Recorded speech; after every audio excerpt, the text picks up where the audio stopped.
Colombian Psycho es como el resultado de un poco de la Colombia que yo empecé a descubrir una vez regresé de vivir durante más o menos 30 años en Europa y en otras regiones del mundo como en la India.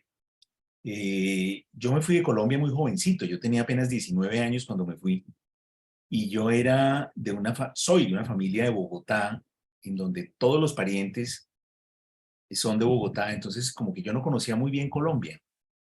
Yo conocía solo Bogotá y era como una especie casi como de ciudad presidio para mí, porque yo no tenía, pues como todo el mundo, una prima, unos tíos que viven en Barranquilla o unas primas que viven en Cali, sino que yo era pues solamente en Bogotá, Bogotá, Bogotá. Y cuando yo me fui para Europa, pues yo tenía una imagen de Colombia, sobre todo montada sobre la idea de los colombianos en el exterior, que también es una forma de ser colombiano y también yo les digo que son los colombianos profesionales, que son como colombianos todo el tiempo, son mucho más colombianos que los colombianos que viven en Colombia.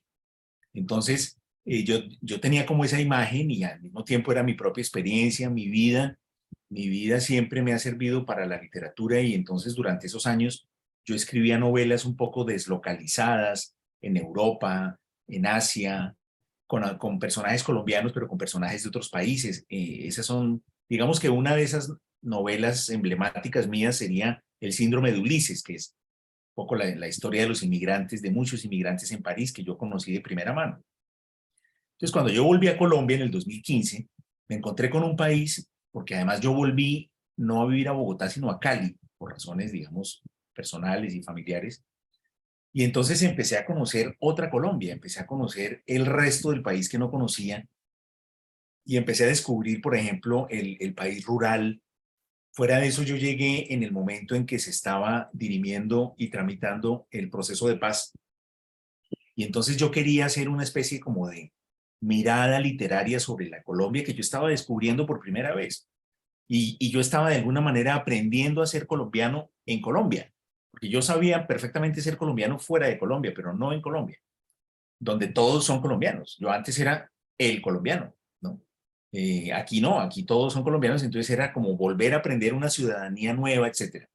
Entonces, de esa mirada, de lo que yo veía en la sociedad, de los debates, de los puntos positivos y los puntos negativos. Después de 30 años, cuando yo volví a Colombia, yo me sentía más bien como un exiliado. El regreso a mi país supuso para mí una especie como de exilio de lo que había sido mi vida digamos, de residente en el exterior durante casi toda mi vida. Entonces, yo miraba con sorpresa esa Colombia del proceso de paz con muchísimo entusiasmo y después vino el garrotazo para todos los que estábamos apoyando el proceso de paz, que fue cuando se hizo un plebiscito en 2016 y la mayoría de los colombianos, probablemente engañados por publicidades y por eslóganes políticos engañosos, decidieron votar no al proceso de paz. Y después vino un gobierno de derecha, etcétera, que es el gobierno de Duque, y entonces todo ese mundo, toda esa Colombia que yo al mismo tiempo descubría por primera vez, pero al mismo tiempo digamos que me soliviantaba como solo lo puede a uno molestar y enardecer su propio país. Entonces, todo eso lo quería yo reflejar en mi literatura. Entonces, primero escribí una novela sobre el retorno, sobre el regreso, que se llama Volver al Oscuro Valle, que fue la primera novela que yo escribí en Colombia realmente. La segunda fue Será larga la noche, que es una novela ya con intención de novela negra, que tiene que ver con el influjo político tremendo y tan negativo de las iglesias evangélicas en la sociedad y en la política de Colombia y de América Latina. Y Colombian Psycho es un poco la segunda novela de un proyecto de trilogía de novela negra en donde miro otras cosas como la corrupción, el fenómeno de los falsos positivos, que es digamos, una de los dramas más terribles de la Colombia contemporánea, que es el asesinato de jóvenes por parte del ejército para convertirlos, para ponerles uniformes de guerrilleros y presentarlos como bajas de la guerrilla y obtener así premios y ventajas. Entonces, es decir, son novelas en las cuales yo he querido transmitir, por un lado, pues mi entusiasmo por conocer por fin la Colombia profunda, y por otro también en donde está pues esa sensación de enfurecimiento y de enardecimiento que me produce y que nos produce a todos las contradicciones y los debates del propio país, ¿no? Mira, yo empecé a leer porque tuve la suerte de nacer en una casa de intelectuales, de profesores universitarios. Mi madre es pintora, mi madre es artista, ella estudió Bellas Artes y después fue profesora de Bellas Artes, decana de la Facultad de Bellas Artes de la Universidad Nacional, la Universidad Pública de Colombia, muchos años. Mi padre también estudió Bellas Artes, ellos se conocieron en la Escuela de Bellas Artes, pero después estudió también antropología y después se interesó un poco por la creación de una especie de, digamos, ¿cómo llamarlo eso? Una especie de cátedra nueva que no existía en la universidad y que consistía en estudiar los, el patrimonio arqueológico, pero desde el punto de vista del arte, ¿no? Y ese fue el gran aporte de mi padre. Yo creo que una de las definiciones para mí de intelectual, y no solo para mí, también para Humberto Eco, consiste en producir conocimiento. O sea, no solamente transmitir lo que yo leí, se lo voy a enseñar a otro, sino producir conocimiento nuevo. Y eso para mí ha sido una grandísima enseñanza de mi padre, porque él con todas las dificultades, porque esto pues obviamente en un contexto de jerarquías y de función pública no era fácil, pero él logró imponer una serie de miradas y una serie de cátedras que fueron su propia creación. Y él es autor de libros precisamente donde habla sobre estos temas y donde expone sus teorías estéticas sobre el patrimonio arqueológico. Entonces, pero bueno, entonces por supuesto te podrás imaginar, pues son dos intelectuales, es una casa con 5.000 libros, clase media, porque pues profesores universitarios de la universidad pública, pues clase media, todos los amigos de ellos, pues obviamente intelectuales. Entonces yo de niño veía los libros en la casa, todavía no los podía leer, pero sabía que eran importantes porque las personas más importantes para mí, que eran mis padres, les daban importancia. Entonces, cuando yo empecé a poder leer y a poder leer los libros, eh, pues quedé absolutamente fascinado con ese mundo. En mi casa, además, pues que no fue una casa rica, siempre, en cambio, había dinero para libros. Yo inclusive desde muy joven tuve firma y cuenta en dos librerías importantes de Bogotá. Mi padre siempre decía, es que un libro no es un gasto, es una inversión. Entonces, claro, pues yo hice todo mi bachillerato leyendo pues primero las aventuras. Además, en mi casa había una tradición y era que cuando uno de niño se enfermaba, le regalaban un libro. Entonces, pues ahí leí Julio Verne, leía a Salgari, leí las aventuras, los Dumas, leí todo eso. Y después, muy rápidamente, yo tuve un hermano mayor que es un gran lector también. Él se dirigió hacia arquitectura. Él me enseñó a leer a mí. Yo, cuando llegué al momento de aprender a leer en el colegio, yo ya sabía, muy pequeño, porque mi hermano mayor me había enseñado. Mi hermano mayor tenía un grupo de lectura eh, y yo quería ser como aceptado en ese grupo. Y recuerdo que una vez iban a leer Cien años de soledad y yo me lo leí como a los 12 años para ser aceptado en ese grupo. Claro, yo me leí Cien años de soledad a los 12 años con la idea de que en algún momento alguien me iba a decir, me iba a sacar de ahí, niño, usted no puede estar aquí, esto no es para usted. Pero lo leí todo y recuerdo hoy, después de haberlo vuelto a leer unas 3 veces mínimo, muchas de las imágenes que conservo de Escena de Soledad provienen de esa primera lectura tan joven. Entonces, claro, yo ya ahí entré en un universo de amor por la literatura absoluto. Después llegarían los autores hacia los 14, 15 años, la literatura latinoamericana, que para mí eso tenía un sentido muy profundo. Desde Carlos Fuentes hasta José Donoso en Chile, Julio Cortázar, Mario Vargas Llosa, Bryce Echenique, por supuesto. Es decir, en cada país grandes autores, los cubanos, Guillermo Cabrera Infante, Sergio Ramírez en Nicaragua, bueno, Nélida Piñón en Colombia. Es decir, empecé a entrar de una manera muy profunda en la literatura latinoamericana y yo creo que eso fue muy importante para mi formación de escritor, porque a un joven escritor le conviene sobre todo leer los libros en el idioma en el que va a escribir. Hay que leer toda la literatura, claro que sí, pero sobre todo la literatura que está escrita en su idioma, en el idioma en que él se va a expresar, de manera que él recibe el talento del autor de forma directa, ¿no? Entonces yo recuerdo eh, cuando imaginaba yo cosas, yo me sentía mucho más cercano porque fíjate que Colombia, por ejemplo, no tuvo grandes novelistas de novela urbana. El mundo de García Márquez es un mundo más bien rural. De pronto está la ciudad de Cartagena, pero es una Cartagena como del siglo XIX. Nosotros no tuvimos una región más transparente. Nosotros no tuvimos una conversación en la catedral en Colombia.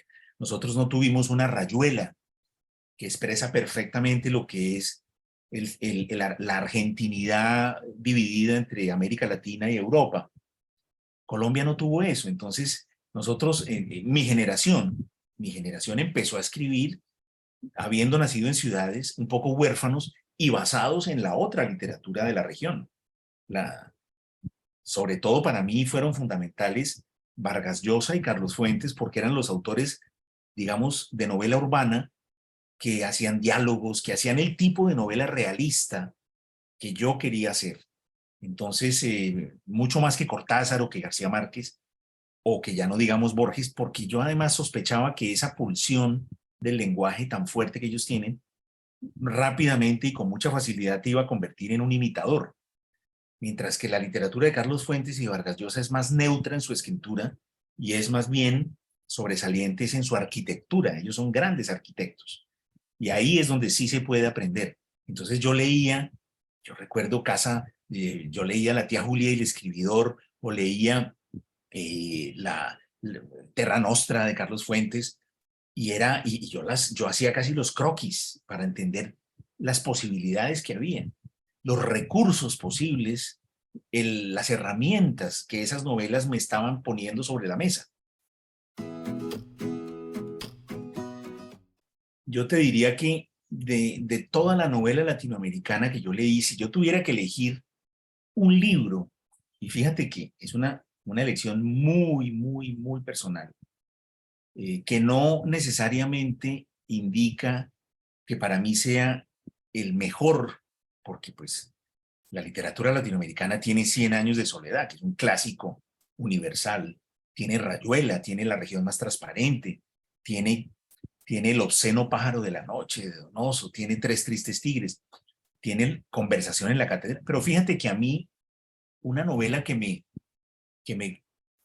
es decir, que me hizo ver el camino de la escritura fue La tía Julia y el escribidor de Mario Vargas Llosa, que es curiosamente, hoy sería tildada de novela de autoficción, porque el protagonista es él mismo, Marito, pero al mismo tiempo tiene el juego de la ficción con el escribidor de los radioteatros, en donde ese joven trabaja mientras intenta ser escritor. Entonces es un poco la historia de un joven que se sobrepone a todos los obstáculos posibles para poder ser escritor y que pone la literatura en el centro de su vida. Y eso para mí fue una revelación, haber leído esa novela y darme cuenta de que posiblemente el talento literario era tal vez algo que uno podía construir y que no solamente era algo innato, como el color de los ojos o como la estatura, como yo pensaba un poco al principio, de una manera un poco romántica. Yo pensaba que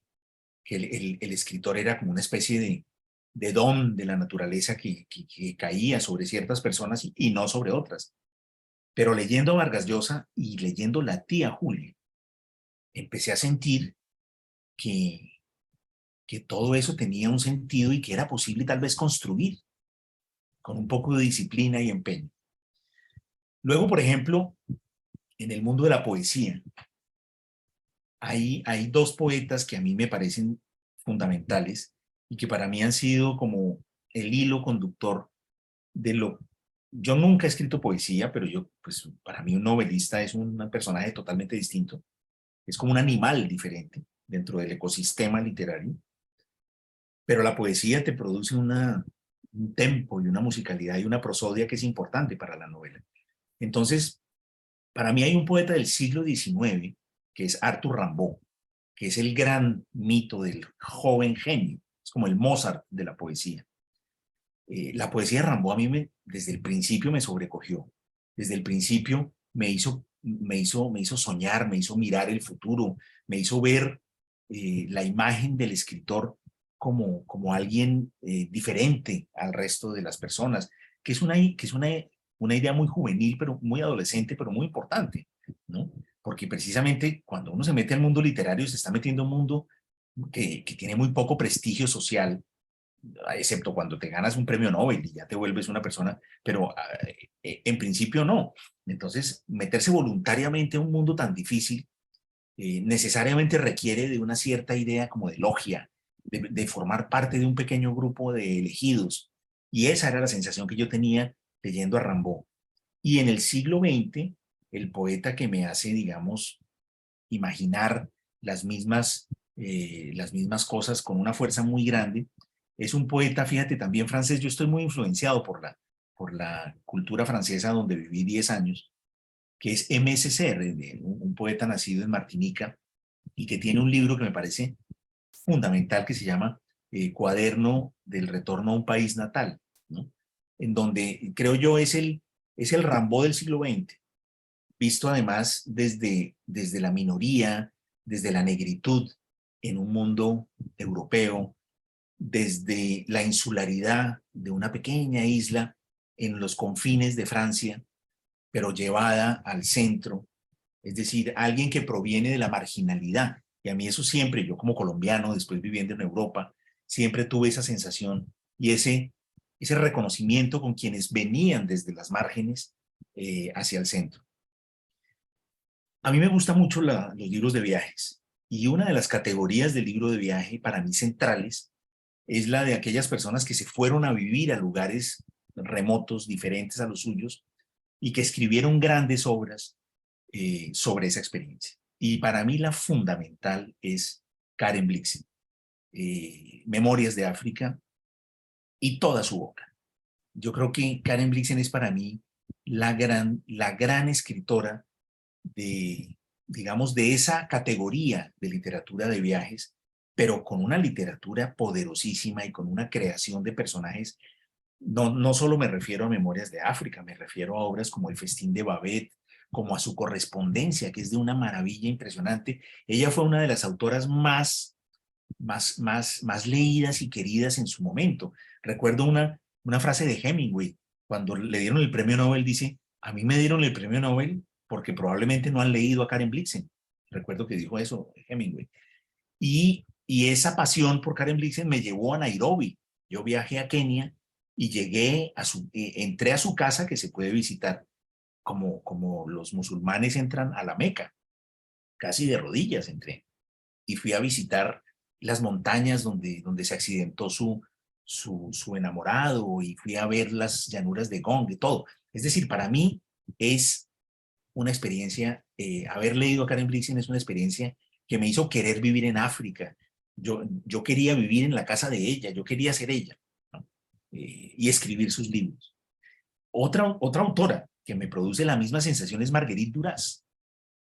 Cuando yo llegué a vivir a Francia, en el año 90, rápidamente me di cuenta que había como las dos Margaritas de Francia y que había que elegir como una. Era una tontería, pero Francia siempre te ponen esas cosas, como que tienes que elegir entre Camus y Sartre, ¿no? Entre Jean Genet y Breton. Y entonces era como que tú eras o de Marguerite Yourcenar o de Marguerite Duras, porque evidentemente son dos mundos literarios completamente opuestos. Y yo me sentí inmediatamente atraído por el mundo de Marguerite Duras, que proviene además, fíjate una vez más, de la marginalidad. Ella viene de una familia empobrecida, de una madre enloquecida y empobrecida, nacida en Saigón, hoy Camboya, viene de la periferia más absoluta, llega a París, tiene una vida extraordinaria. Uno de sus libros que a mí me enloquece se llama El dolor, que es la experiencia de su marido que regresa de un campo de concentración alemán y ella lo recibe casi moribundo y lo tiene que alimentar para revivirlo, pero al mismo tiempo ella ya está con otro hombre y está además embarazada de otro hombre, que es el gran poeta François Maspero. Y en general su obra me parece extraordinaria, extraordinaria. Yo hubiera querido también escribir, pues no sé, por lo menos el 70% de los libros de Marguerite Duras, esa capacidad de síntesis, esa cercanía con el lenguaje y la realidad, que me atrae mucho más que el culteranismo y esa literatura más bien como de tono mayor que tiene Marguerite Yourcenar, teniendo grandes obras maestras como Memorias de Adriano, por supuesto, ¿verdad? Entonces, bueno, ahí ya te voy diciendo. Y hay otro personaje que para mí fue importantísimo, que es Graham Greene, porque Graham Greene me mostró precisamente cómo los llamados géneros menores, en el caso de las novelas de espías, eran también depositarios de una gigantesca literatura. Y yo recuerdo cuando leí sobre todo El americano impasible, traducida a veces como El americano tranquilo, The Quiet American en inglés, yo quedé deslumbrado ante la profundidad de las cosas, del conocimiento, de lo humano. Y entonces me di cuenta que lo que hacía Graham Greene en la literatura tenía mucho que ver un poco con otro autor que desde el siglo XIX a mí me interesaba mucho, que era Dostoyevsky, que es un poco la pregunta por Dios. ¿Dónde está Dios? Yo no soy creyente, nunca lo he sido. Imagínate, hijo de intelectuales de izquierda de la universidad pública, pues es imposible que yo sea religioso. Pero me interesaban los temas religiosos, el tratamiento literario de los temas religiosos. Y yo sentía, así como Alyosha Karamazov en Los Hermanos Karamazov, la pregunta por Dios, que no es otra pregunta que estamos solos, estamos abandonados, no hay nada más allá en este mundo. Si Dios no existe, dice Dostoyevsky, entonces todo está permitido. Y Graham Greene parece hacer eco de esas preocupaciones, pero las humaniza. Graham Greene es el gran humanista de las preocupaciones cristianas y teológicas. Entonces la culpa, la traición, la fe, la solidaridad, una cantidad de palabras, el amor, una cantidad de palabras de connotación religiosa son fundamentales en la obra de Graham Greene, ¿verdad? Entonces, para mí eso fue genial, la mezcla de una profundidad tan grande en términos humanistas, con unas tramas maravillosas, maravillosas, de novelas de espías y de novelas en donde ocurrían cosas increíbles, ¿verdad? Y además, el mundo del viaje. Dentro de ahí hay una novela en Paraguay, otra en Liberia, otra en Saigón, otra en Rusia, otra en Estambul. A mí eso me fascinaba porque además era la época en que yo vivía fuera de Colombia y estaba también intentando buscar un mundo en donde hacía cosas parecidas, ¿verdad? Y bueno, digamos que otro de los autores que yo admiré, ya como para terminar, creo que ya te he nombrado unos 5, y que además para mí fue un gran amigo, que lloré, uno de los primeros grandes llantos míos por la muerte de alguien, fue Roberto Bolaño. Eh, pues yo a Roberto tuve la suerte de admirarlo. Cuando yo conocí a Roberto, cuando yo fui a conocerlo, habíamos quedado, él venía a Roma a pasar unos días, yo lo invité a mi casa. Él me dijo que venía con su mujer embarazada y con su hijo chiquito.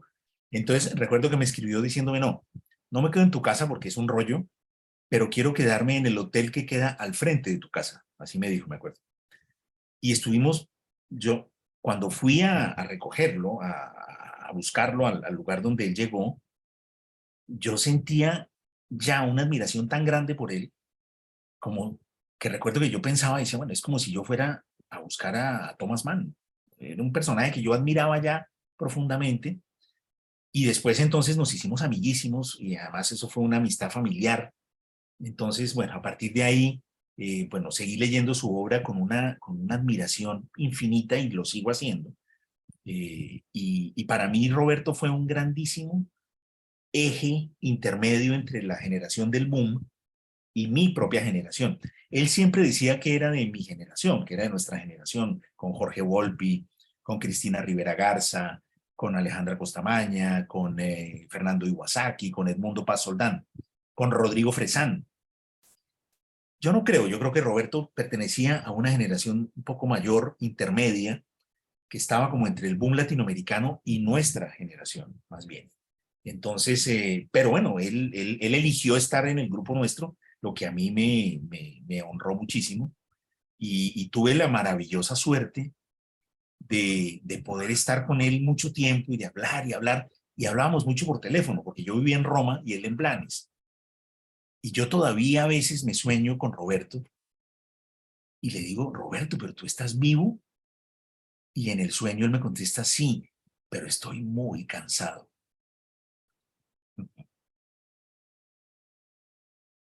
Ay, hasta tu remate es así de novelista. Oye, ¿y cuál es tu libro favorito de los de Roberto Bolaño?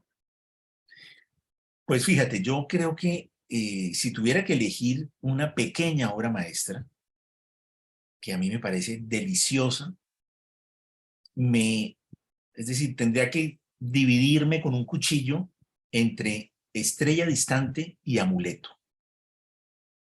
Amuleto y Estrella Distante en el fondo tienen temáticas muy parecidas, pero con universos estéticos muy diferentes, porque Amuleto es en México, en el momento en que se rompe ¿cómo es que se llama? El hecho de que el ejército y la policía no podían entrar a la universidad, y hay una poetisa uruguaya que observa un grupo de poetas, etcétera. Bueno, todo el mundo conoce la trama de Amuleto, y en cambio Estrella Distante es como el mundo del gran poeta extraño que escribe en el cielo y que hace, es decir, es una investigación profunda sobre la creación y sobre los límites de la creación, que era algo que le interesaba mucho a Roberto. Entonces, entre esos dos libros, de los pequeños, yo no sería capaz de elegir. Y por supuesto, pues en sus obras mayores es que madre mía, Los Detectives Salvajes es una salvajada, literariamente hablando.